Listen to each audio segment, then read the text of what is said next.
Hello class 8th student, it's a part 8 chapter 6 science.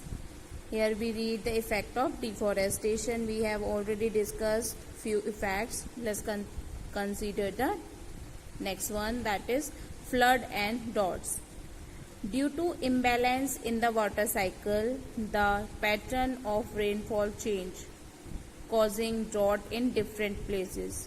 Means we read that how these forests affect the water cycle in the previous part.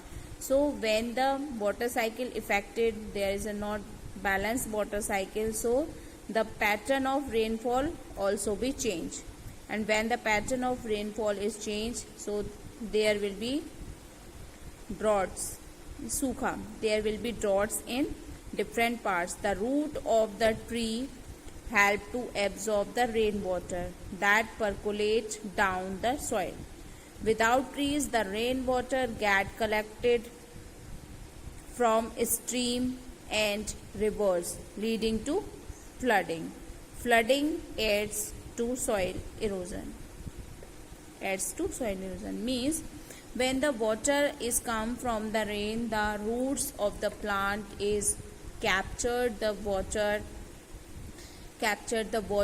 and with the help of these roots the water level is also be maintained.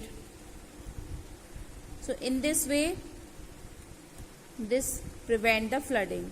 When these roots are not present in the environment, then what they done, the whole water goes throughout the rivers or the lakes and it turns in the form of the flood.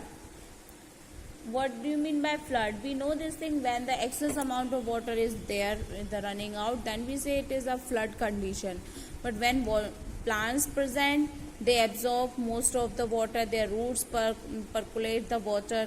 But the rest thing is that if there is a no plant, no roots, then this water running down in the speedway, in the streamway or the lake. So this leading to the flood, and this flood leads to soil erosion. If flood is come, then it goes for the soil erosion also. Here is a diagram which shows you the flood in the forest. We see here, and if there is a lot of trees, then this water will be absorbed by the roots of these plants. The next effect is the soil erosion. What is soil erosion? We know this thing also. Tree holds the soil particles together. I have told you so many times this thing.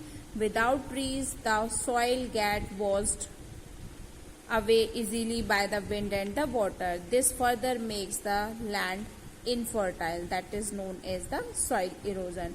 Means with the help of water and the wind, the uppermost layer of the soil that is fertile is washed away or gone away. This is known as the soil erosion. Okay.